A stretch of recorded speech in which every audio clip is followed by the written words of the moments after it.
and welcome to Taking Learning Outdoors. We are presenting from Treaty 1 territory, the traditional lands of the Anishinaabe, Cree, Oji-Cree, Dakota, and Dene people, as well as the homeland of the Métis Nation. Dr. Shannon Moore is moderating the chat, so please feel free to ask any questions in the message. In this session, geared towards early and middle years educators, we will share some special considerations for transforming outdoor spaces into exterior and exploration laboratories.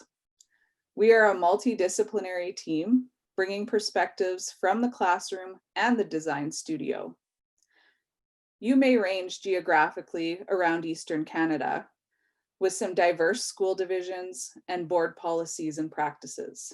However, I promise each and every one of you are surrounded by amazing landscapes. In this session, we will share methods, ideas, and activities for year-long outdoor learning.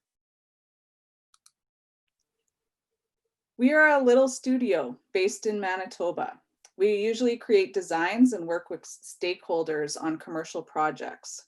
Everything from schoolyards, commercial properties, parks, playgrounds, streetscapes, trails, active transportation systems. We design it all.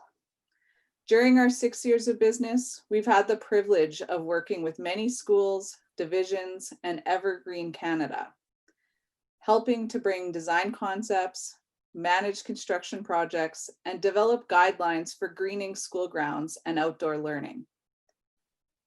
A common item we observed was often a small group of passionate people are advocating for outdoor spaces in schools. And when those people move on, these play areas or outdoor classrooms are not used or maintained.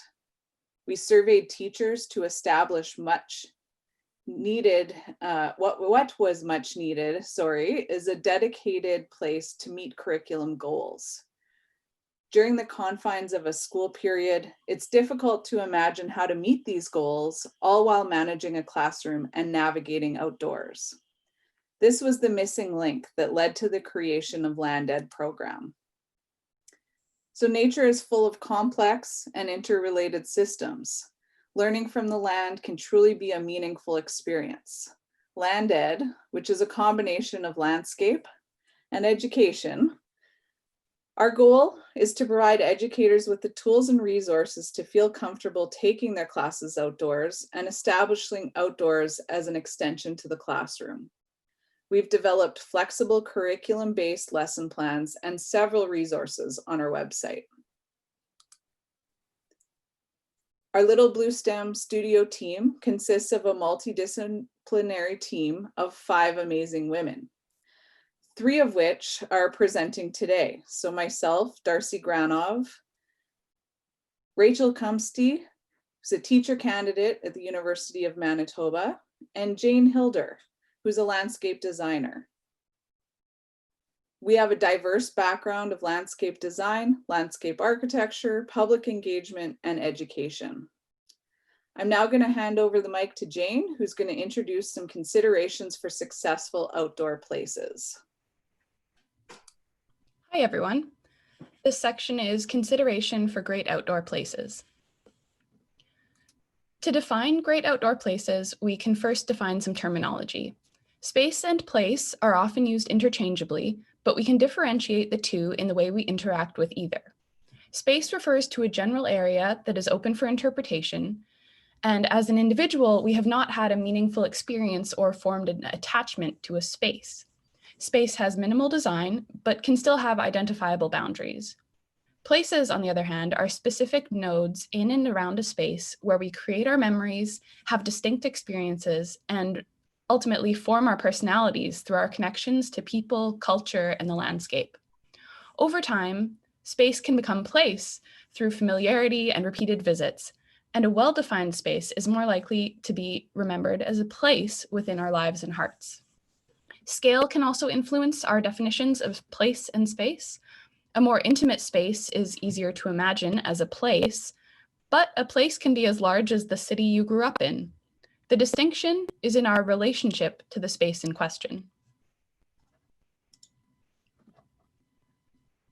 An example of place within a space is, for myself, Cordova Park. This is in the neighborhood I grew up in and where I live now, and I would consider it a space, whereas I have distinct memories of stopping at the swing set on the way home from school when I was little. My memories of the park are still distinct, and I see the swing set as the place and the park as the space. But for someone who has moved away from this neighborhood or city, they may see the park as the place and forget about the distinction of the swing set. So our experiences are relative to our life circumstances, and the question becomes, how can we help cultivate these experiences for our students? Placemaking principles, as defined here, result in the creation of quality public place and contribute to students' health, happiness, and well-being. Community-based participation can take the form of neighborhood walks with your students and discussions about local amenities like libraries and parks. As a teacher, you can respond to the needs and values of your students through transparent questions regarding how they feel when they are outside, where they experience the most happiness, and why. These discussions should include the consideration of how neighborhoods and community spaces consider marginalized groups, such as the elderly or lower-income families. Lastly, good placemaking will take into account the amenities already in place and take inspiration from a community's potential, both that of the landscape and the people. This infographic, created by the Project for Public Spaces Collective, is a representation of the principles discussed in the film Powers of 10 by designers Charles and Ray Eames. The film explores the scales of the universe, from the size of the cosmos to the atom, and our experiences in between, zooming in and out by powers of 10. This way of viewing space has been interpreted as a principle for creating place, by the notion that the various scales of human experience, from region to destination to place, should all have about 10 nodes of experience to constitute good design. These nodes might include a place to sit, playgrounds to enjoy, art to touch, music to hear, food to eat, history to experience, and people to meet. Ideally, some of these activities will be unique to that particular place, reflecting the culture and history of the surrounding community. Local residents who use this space most regularly will be the best source of ideas for which uses will work best.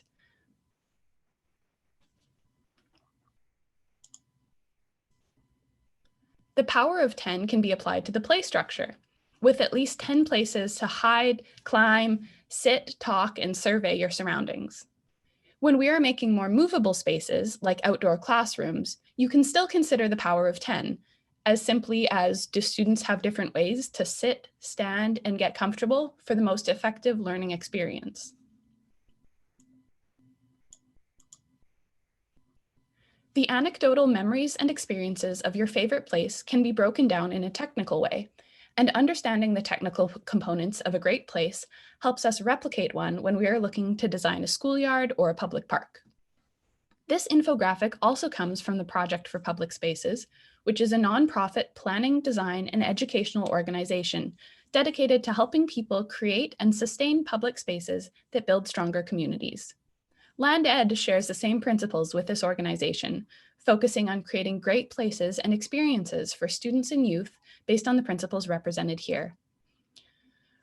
On the inside of this infographic, you see the 4 key attributes of great place: sociability, uses and activities, comfort and image, and accesses and linkages. Moving out from there, we see the intangibles, how a space makes you feel. Is it fun, active, safe? And further out to the exterior of the circle, you see the measurements. These are the technical attributes of space where we can quantify how a space makes us feel and how we can replicate said space.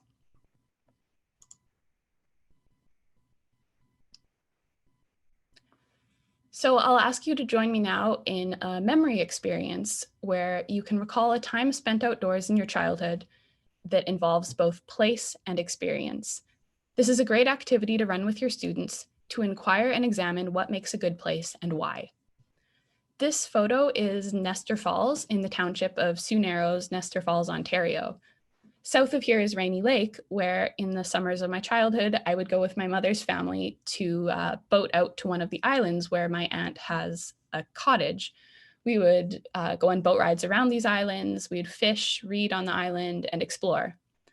This landscape, the Boreal Shield, is very familiar and beloved to all of us in Manitoba and Ontario who have visited the space. So I can take this memory and I can take it through the infographic that we've just examined. With your students, begin with sociability. You can prompt questions like, does your memory involve other people? Were you a visitor in this space, or was it close to your own home? Did you like to be in this place alone, with a partner, or with a group? Secondly, moving on to the uses and activities of their chosen memory. Is their memory linked to a particular activity or to a celebration? Something that you can find is interesting is that some of these places exist only within our own imaginations and might be more difficult for others to experience. Thirdly, comfort and image. This refers to the natural and artistic characteristics of the place in our memory. How does your favorite memory compare to your current preferences? Does the place hold up to contemporary standards for health and safety?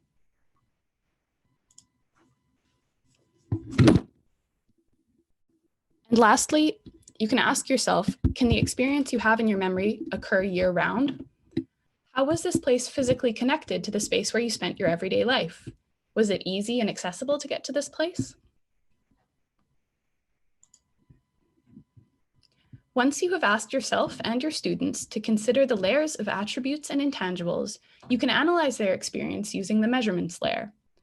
For my own memory of the island on Rainy Lake, my analysis made it clear that these islands are not very accessible. The natural landscape is beautiful, but difficult to navigate. Having a tangible representation of the strengths and weaknesses of our landscape spaces help guide our actions when we are designing for great places.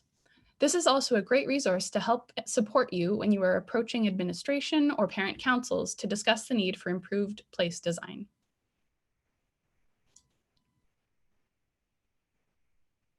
I'll pass the mic over to Rachel to discuss how placemaking has its place in the curriculum. Hi, everybody. So placemaking is important for educators because it is through placemaking that we can foster a greater connection between our students and the outdoors, creating a sense of place in our outdoor spaces. Placemaking can additionally be further established through the emotional connections and attachments we have to spaces. Therefore, through placemaking, you can help to create a comfort being outdoors with your students, as well as care and concern for the environment. Placemaking education also helps us understand how community shapes us and we shape it. For older students, this can have a profound impact on how they begin to define themselves and their identity in relation to their environments.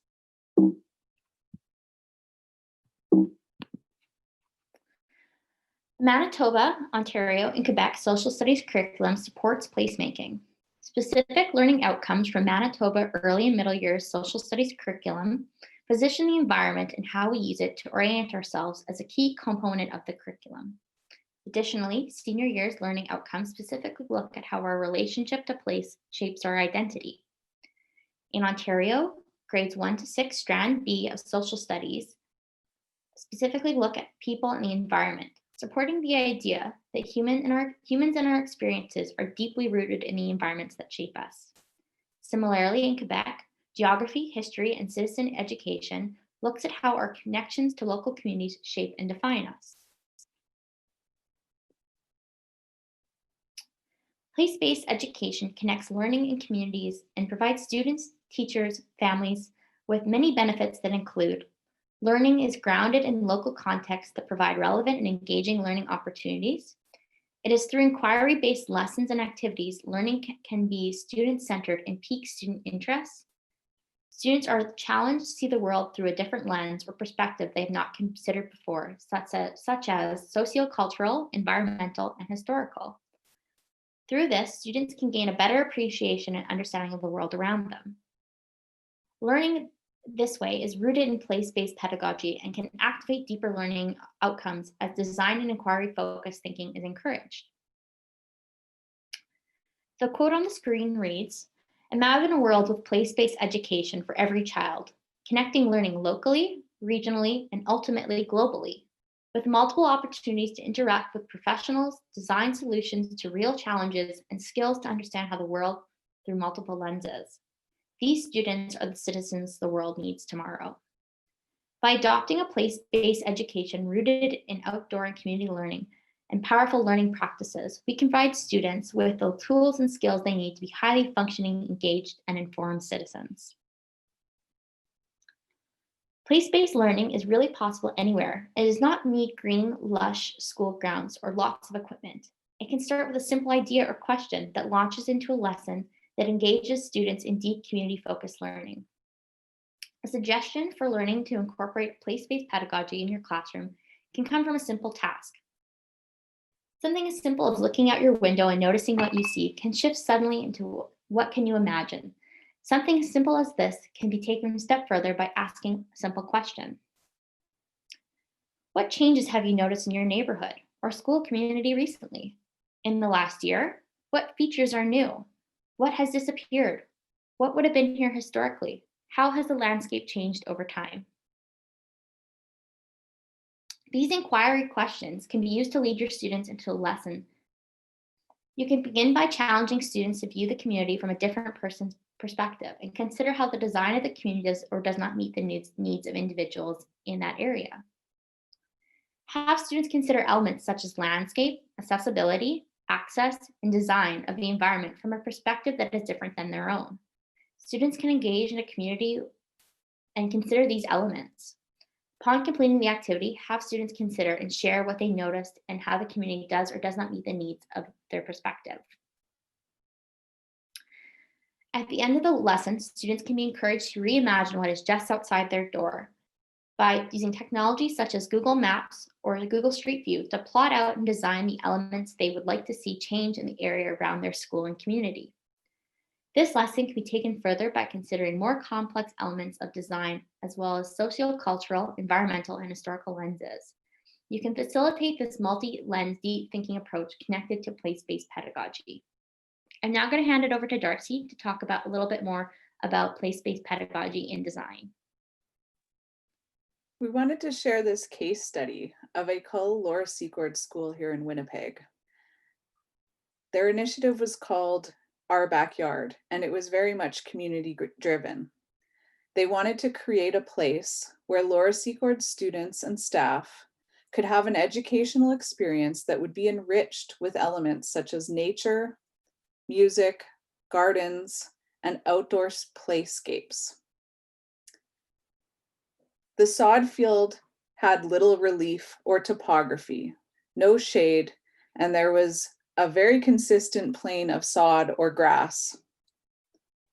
Little Blue Stem created zones that included a connected network and multiple zones for a variety of activities. We planted trees and created zones of shade and refuge from the wind, added berms and topography and places to gather, do art or schoolwork, and now toboggan.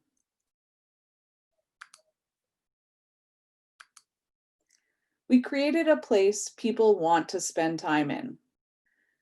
I can tell you the joyful expression that I witnessed on a little boy who is bound to a wheelchair, was able to explore the site on the accessible pathways, exploring the bridge, and just watching the kids explore and connect with their new outdoor backyard was priceless.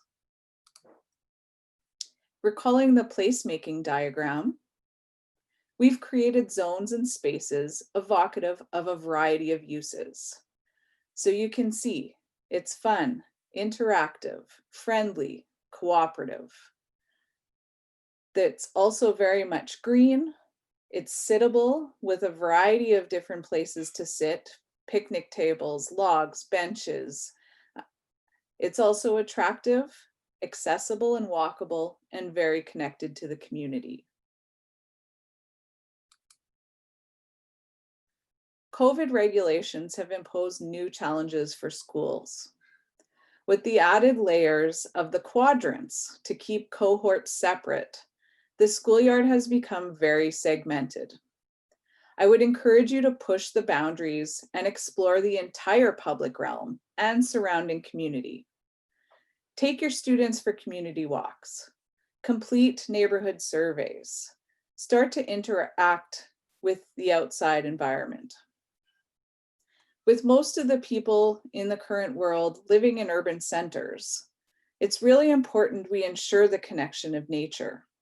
Sometimes in developed areas and communities, that means you actively have to seek green spaces. Find spaces with shelter, identify physical and societal connections between the two. I also remind you of the tool of the 10 zones.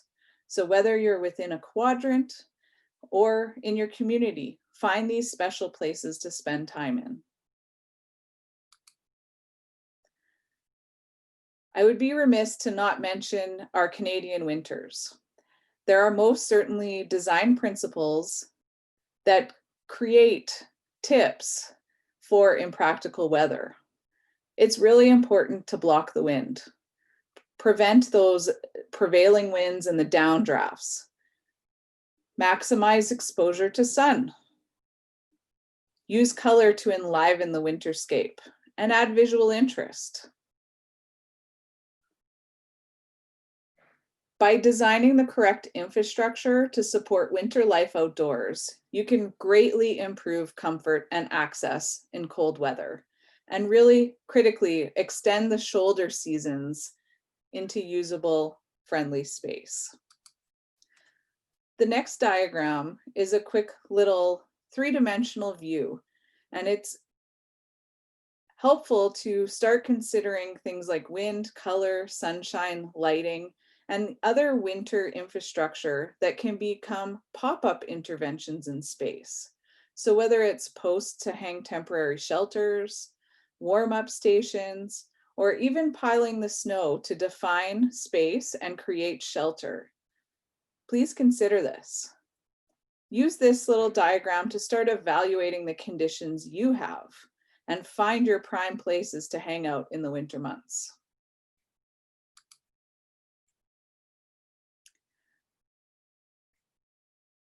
Lessons from the land are critically important. As landscape architects, we're at a very interesting intersection in the world. Climate change and other issues in terms of depletions of resources are upon us. And back in 2016, a whole bunch of us gathered together and created this new declaration for the landscape. It's really a call to action, and we're going to try to play the video.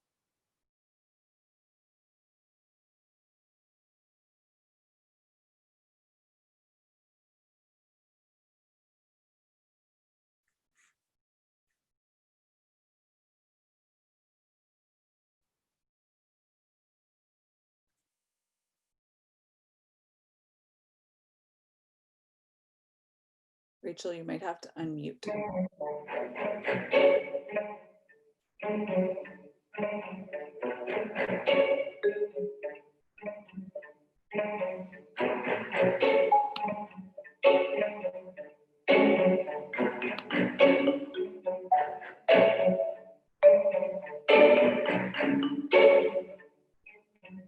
Five million people a month are moving to cities looking for a better life.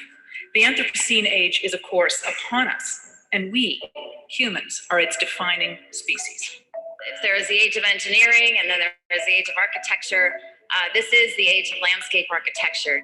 We are nearing the point of no return when it comes to reversing or even mitigating the adverse effects of climate change. Not all people are being affected evenly. Dealing with public space in the most poorest areas, I think it's a social equalizer, and also it's a degree of environmental justice. Despite the impassioned plea of our colleagues 50 years ago, landscape architects have mostly been peripheral to large environmental agendas. We need to be developing contemporary aesthetic solutions to the contemporary problems. I believe that we need to build political capital to make change. We need to promote design as a field of inquiry. We need to bring more people into our profession. We need to diversify our thinking. The charge is serious. The charge is urgent. We don't know where we're heading exactly, but we are going to live through fantastic adventures with this discipline. The moment is now.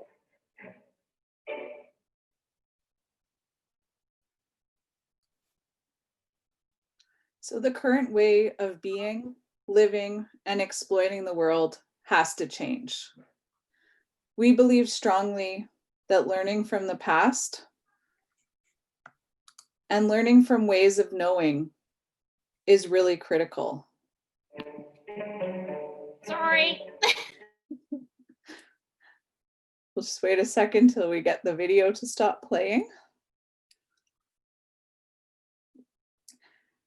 Schoolyards can really become these grounds for making change. A lot of times they are devoid of nature and the systems that are integral to be climate resilient.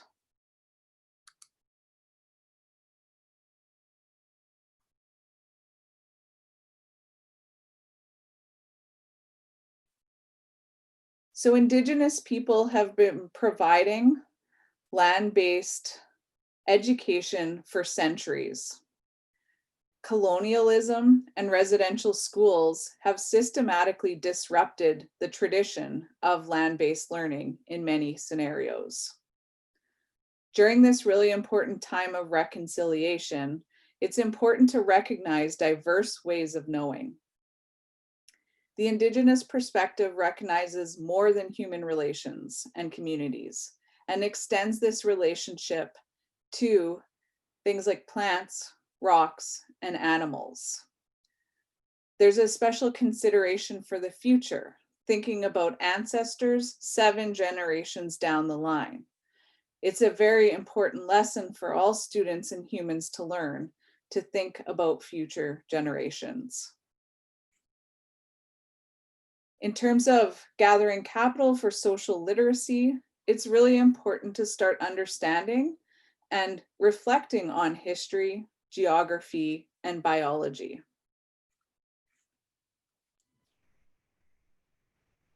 Jane, can you build on these lessons from the land related to holistic health? So in the time of a pandemic, a holistic approach to health is more important than ever, and LandEd seeks to establish a connection between youth and nature that they will take with them as they grow and become active members of society. Nature-based solutions, as simple as consistent outdoor learning and placemaking through experience, can promote human resiliency and well-being. We have studies that say proximity to trees makes children smarter, and studies from Harvard Medical School that confirm that being outdoors puts students at lower risk for coronavirus transmission.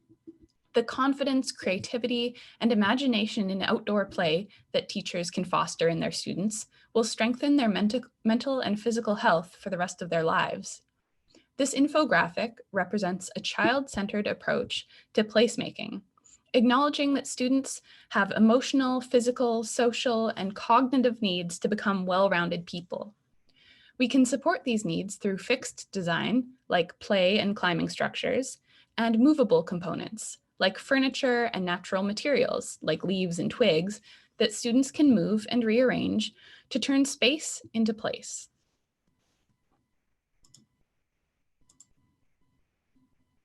Celebrating change means building diverse outdoor places and creating a sense of wonder in students that leads to excitement for each changing season. I have a quote to share with you from the book Braiding Sweetgrass by Robin Wall Kimmerer. The quote is as follows: "Even a wounded world is feeding us. Even a wounded world holds us, giving us moments of wonder and joy. I choose joy over despair, not because I have my head in the sand, but because joy is what the earth gives me daily, and I must return the gift." End quote. Choosing joy over despair every day is a huge ask for teachers with what they have been through this year. But please note that students will remember you as their champions for mental and physical health in times of difficulty for the rest of their lives. Discussing the difficulties inherent in finding creativity in situations like hardtop recess with your students is beneficial to you and them.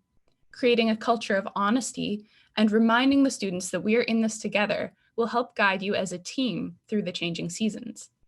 We encourage you to consider the principles in our Teacher's Guide to Outdoor Education, which Rachel will be presenting next, and make plans with your students, considering how the right equipment can make any outdoor environment comfortable. As the Norwegians say, there is no bad weather, only bad clothes. We hope that through the resources LandEd offers, we can help you see weather and climate challenges as an opportunity rather than a barrier. Go ahead, Rachel.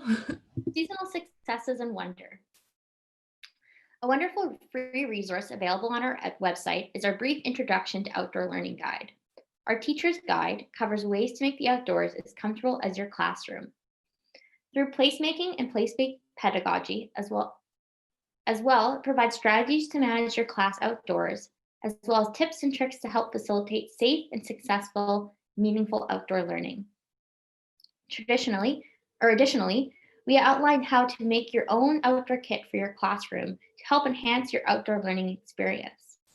This guide is a wonderful resource for any teacher who's new to outdoor learning and looking for ways to make it a part of their classroom practice. Additionally, we have added an autumn extension to our main guide. This resource provides seasonal specific strategies for outdoor learning in autumn. The guide explores how you and your class can explore seasonal changes and incorporate them into your studies, as well as prepare the shift in weather and adjust for outdoor learning accordingly. Further, it looks at how you can begin to prep and gather supplies to make outdoor learning a year-long practice in your class. We will be releasing a winter guide in the near future that will include winter-specific strategies and activities to help make winter learning part of your educational practice. A note on weather. For those of you that are from Winnipeg, you may be familiar that we live in a city that in the span of one day, it is possible to experience sunburn, rain, and snow. So before going outdoors with your class, review the outdoor conditions with your students. Setting expectations for weather can help activate student mindsets before traveling outdoors.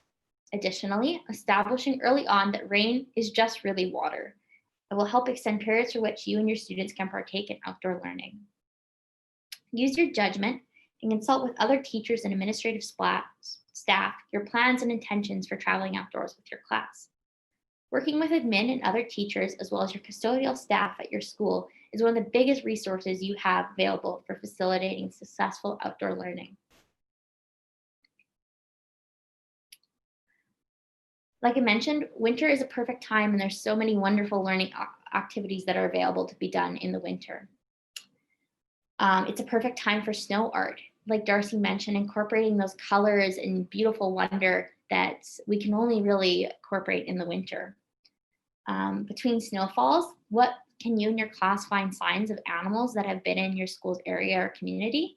Can you track those animals and perhaps find them?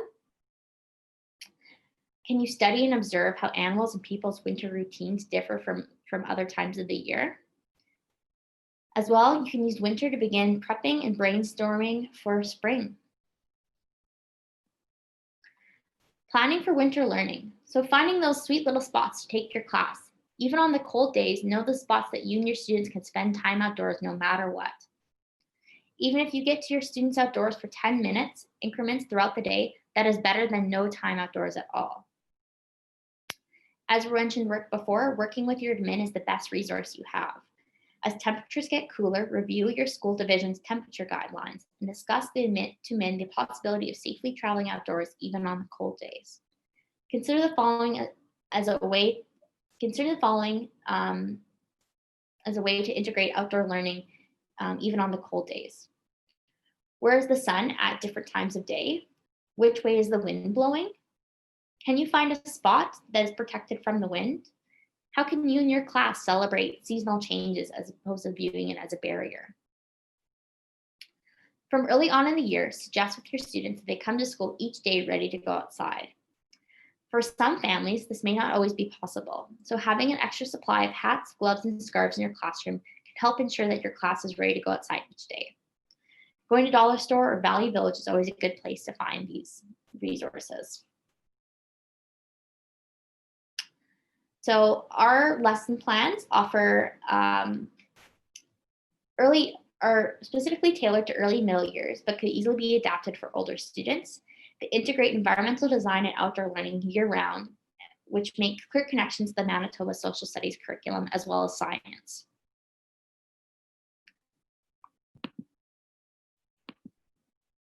Additionally, on our website, you'll also find a collection of free worksheets. We curated to complement our lesson plans and free guide. These worksheets are perfect to facilitate outdoor learning activities and projects. We chose to leave the logo at the top blank as a way for students to color in the weather or the environment they observe. These worksheets can be downloaded individually or all together and can make a beautiful observation guide for students to record their learning and observations. Another suggestion would be to laminate a handful of these worksheets for waterproof writing surface that can be used over time, no matter the time of year. To further our lessons, all of our lesson plans provide learning extensions that will help educators further explore topics in the area of socio-cultural, environmental practices, and historical, as well as provide suggestions of how the lesson itself can be shifted to meet needs of online or distance learning. Some additional resources that I wanted to share that have blossomed in the time of COVID are the School Streets project that's currently going on in Winnipeg. This is a pilot project currently taking place at Isaac Brock School in partnership with the Green Action Center. The idea of the project is to designate school streets, which are roads that run in front or around schools.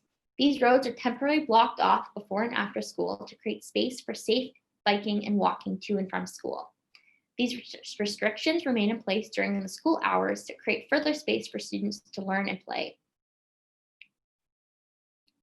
Another resource is School Loops.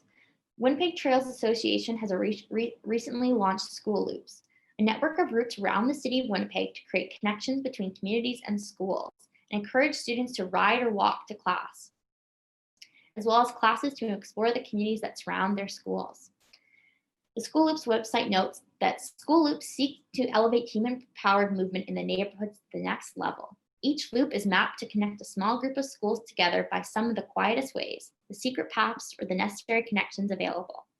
Each loop is branded with an animal and a color to make for the signs that are easy for young people to follow.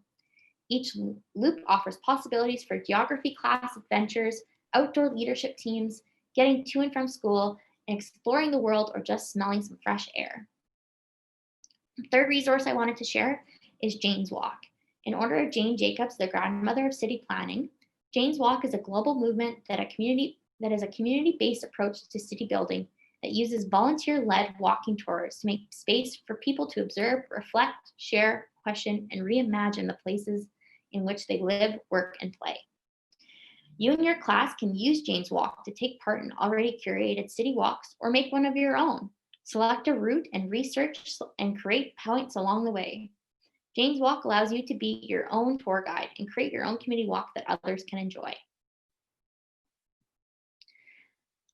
Three other resources that I wanted to share with you are LeafSnap and iNaturalist, that are ID apps that help identify plants and animals that can be downloaded to any device, as well as Native Land, which is an interactive website and app that helps you locate which traditional territory you were on.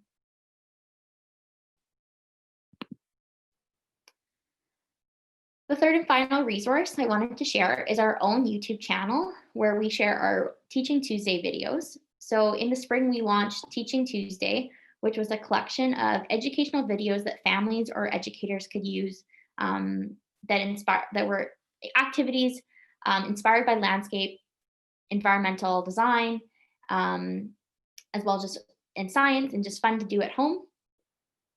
So all of our videos are there. We have 20 episodes in our first season, and stay tuned for season 2. As well, we wanted to offer everyone in attendance today a special offer. So 50% off our lesson plans with the code LANDED50.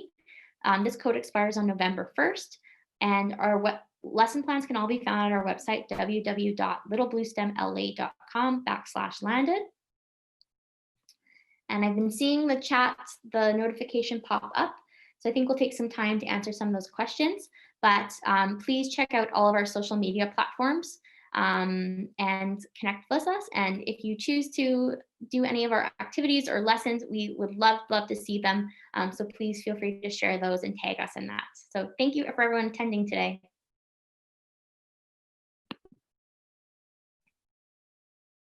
Rachel, during your presentation, we received a question about grants and what would be available for schools to create these places we've been talking about.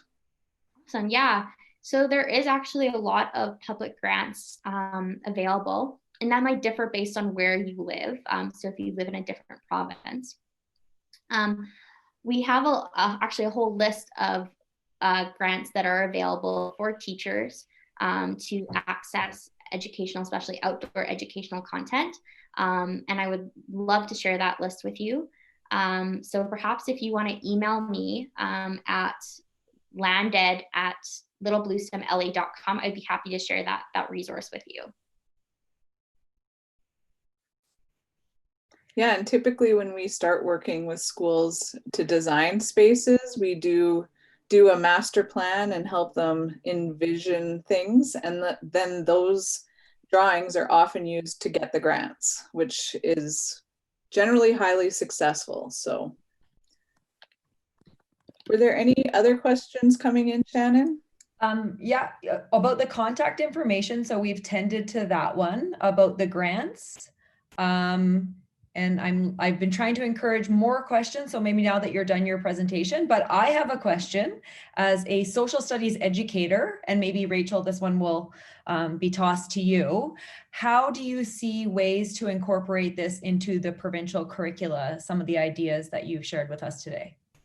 Yeah, so definitely going back to Jane's graphic that she showed there of the 4 different lenses almost that you can view a space from.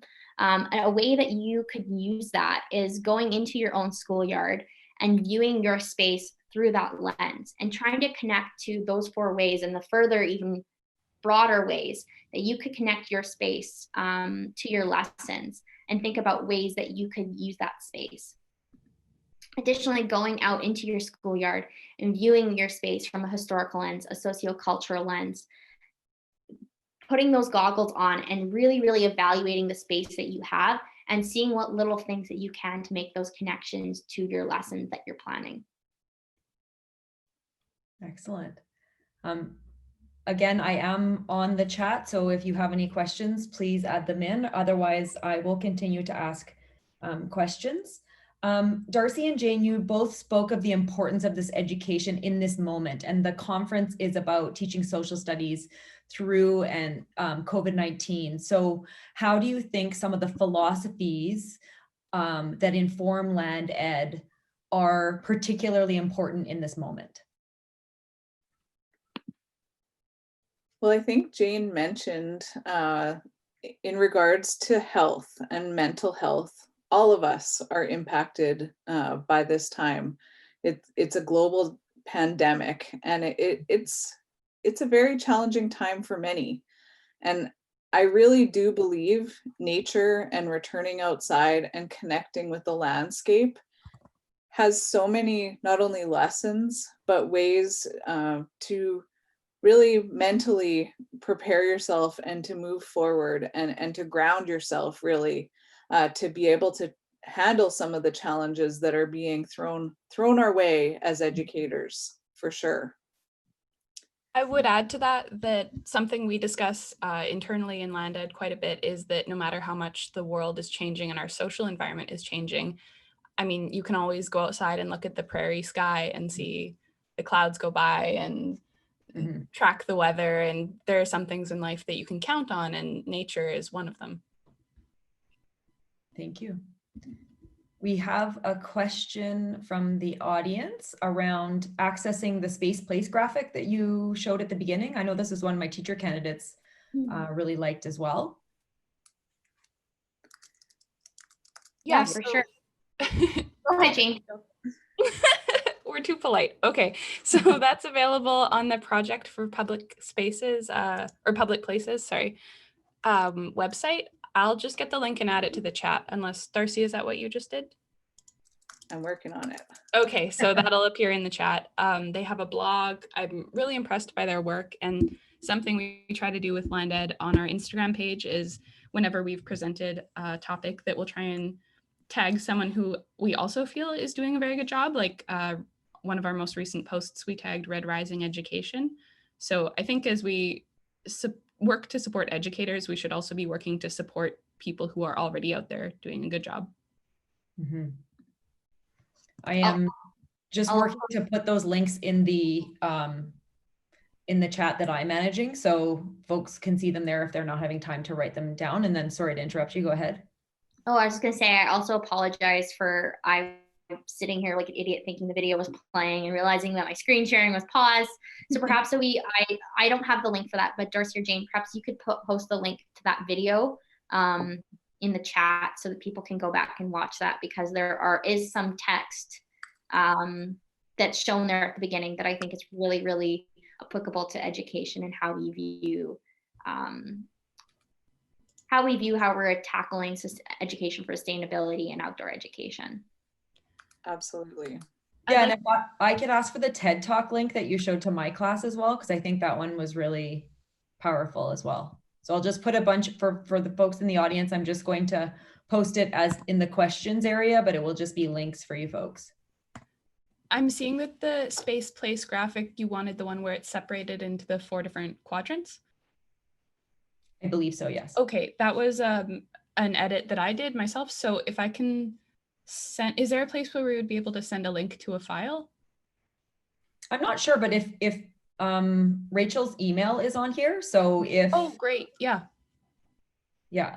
Okay, then we'll make sure that Rachel has that available. So if anyone's interested in going through that activity with your class, Rachel can provide it for you. I would also say that I'm seeing that we're getting some downloads of the teacher's guide, which is really exciting. And to just remind everyone that the teacher's guides, both the seasonal and the general, and all of the worksheets that you saw are available for free on our website. So we hope you take advantage of those resources. Excellent. All right, I'm just going to submit this now and invite folks, if they have any more questions, to please post them. Can I ask, how have you found folks using the Tuesday videos? Like, have you spoken to any teachers about how they're using them? Well, we've asked for people to tag us on Instagram if they're doing projects. And we've only seen a couple, but I was actually walking by someone's house last night and saw that they had this in their window, which is really similar to one of our just outside your window videos on Teaching Tuesday. So I thought that that was really cute, and maybe it wasn't directly because of our video, but I thought it was really connected, and I would like to think it is because of our video. So yes, absolutely. Yeah, but the nice thing about all of our videos is they're easily projects that could be done at home, in the classroom. They're fun. A lot of our lesson plans are connected to the videos. So if you choose to download the lesson plans, you also have that free resource of the video demonstrating the ways that you can use that activity with your lesson. They all can be done at home. Jane and I were the ones who made especially the lap toward the end of the season. We all did them in our backyards, as well as Taylor, Krista, and Darcy. They helped out making videos as well. And there's some really, really cool videos out there. So I definitely encourage people to check them out. Yeah, there was times making those videos. We've got one where we're making a terrarium within a mason jar, and I was having so much fun. I kind of forgot that I was like doing a lesson. It was just a fun activity to do even as an adult, to get outside. We should maybe mention that those videos came about because we were talking internally when COVID hit and figuring out like what can we do? You know, the world is struggling.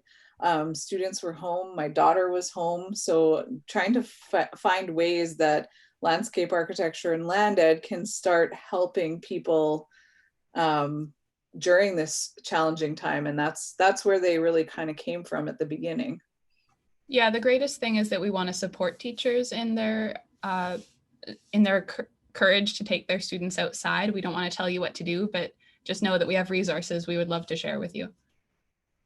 Yeah, and that was going to be my next question. So just for everybody watching, I have posted the links. It looked like they mashed them all together, but you should be able to tell. I have another question, or someone's just asking for clarification. Are lesson plans available on the LandEd website? So maybe Rachel, you could share your screen to show people how they could find the lesson plans on the website. Yeah, for sure.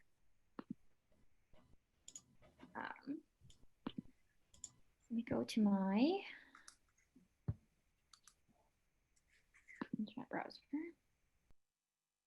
Just while Rachel is doing this, I just want to give this group a shout out because they came to speak to my 2 groups of social studies teacher candidates, and the teacher candidates were incredibly excited about both the videos and the apps, just as a way of walking outside and identifying plants. Was something they were very excited about, and for doing informed land acknowledgements, etc. So I know the students found in their struggles to find ways to, as Darcy just spoke to, teach in this moment where we are sometimes online, sometimes face-to-face, that they thought both the apps and videos could be something that you could use in synchronous and asynchronous teaching as well. So I know that that was something that the new group of teacher candidates was quite excited about.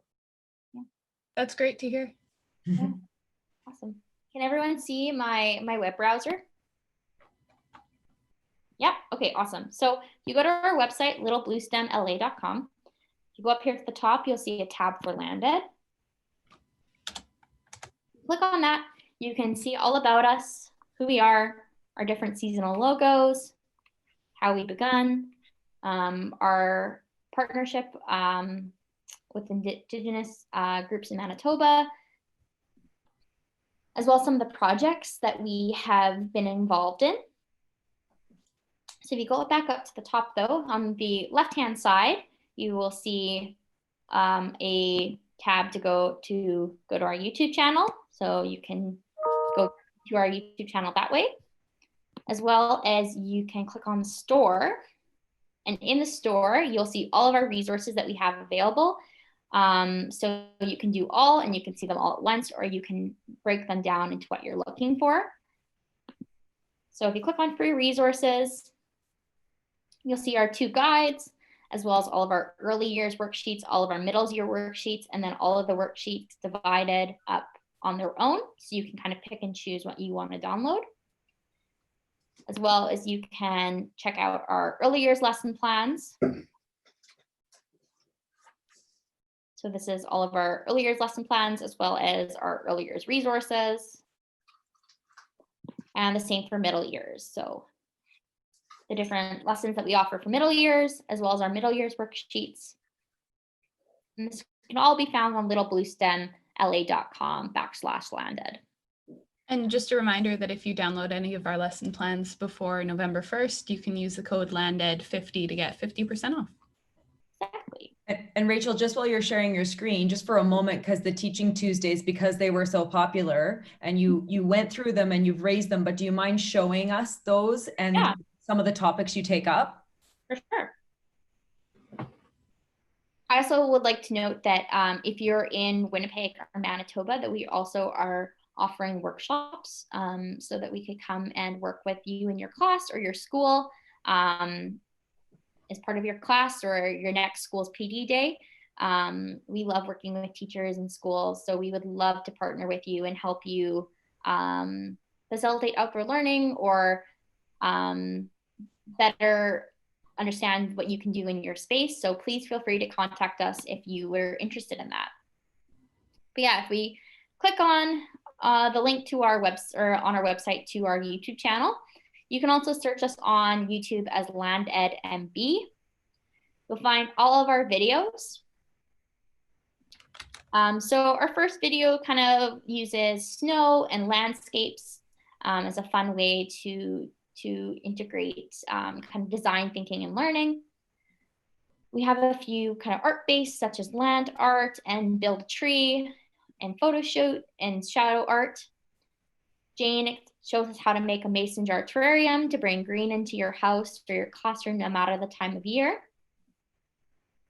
as well as we have our little landscape tall tales about how to incorporate English, technology, outdoors into a lesson. Yeah, that was inspired by watching The Mandalorian on Disney Plus and waiting for the next season to come out. Darcy shows us how that we can use natural materials to make our own ink or watercolor paint. So she used boiled beets and onions and blueberries and different organic waste to make these beautiful, beautiful colors. And it's actually super impressive, the color and quality of those paints. We have two kind of videos that look at habitats. So this one is a more of a research-based one. So you pick an animal, you research the habitat that they're from, and you create a little enclosure for them. I show you how to make up your own bee home at home. I have 3 bees in my bee home that's in my backyard. So I'm very excited to see them hatch come fall. This video was around Canada Day. So Jane shows us how we can use natural materials to celebrate and make natural confetti. That was like the hottest day of the summer. She also shows us how, walks us through a guided exercise of forest bathing and discusses ways that we can do that on our own or with our class or with as a family. So that's a really, really, she did a really good job on that video. It's really beautiful. Some very beautiful shots.